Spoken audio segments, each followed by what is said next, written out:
To pave the way for growth, we needed to speak to a broader and aspirational base of clients, which probably with jewelry would come much later. And so we have added products at a much lower price point as you would ever dream for a piece of jewelry. At the end of the 90s, the company had jewelry, watches, accessories and fragrances.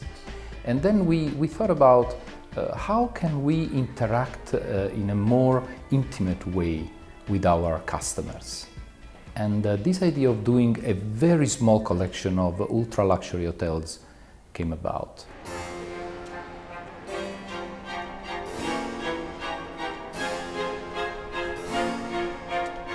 I was in a taxi and an artist who's a friend of mine gave me a call and said, "You have to see this place." So I turned the taxi around and it was love at first sight. The area used to be monasteries and cloisters, and adjacent to our garden is the Botanical Gardens in Milan, which is a hidden gem in the city.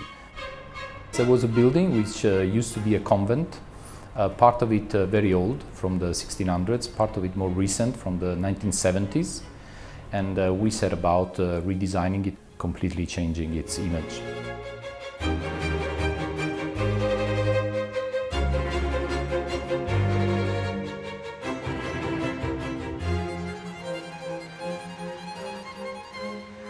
In London, we have a 25 meters pool that you would never expect from an hotel that small. So in that way, you create, a sequence of unexpected experience, which eventually will create a unique emotional memory when you get out of it.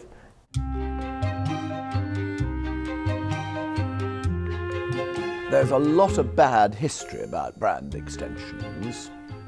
If you overextend your brand, you spread it thin, you go into areas where you're less credible. At the end, if you overdo it, your brand is devalued. I think the brands which are most careful have the longest future.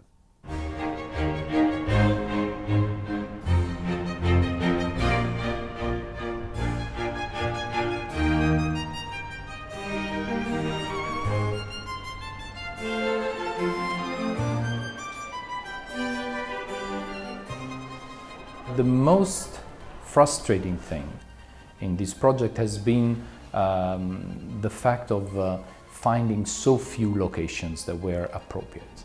My strongest advice would be do something only if you have something to say. If you see an opportunity to do something innovative and relevant, then that's a beautiful energy that will make it into a success. If you sit cold-blooded and start saying, okay, let's venture into this business and what are we going to do? Let's copy the competitors. For me, the customer ultimately will read between the lines and punish you.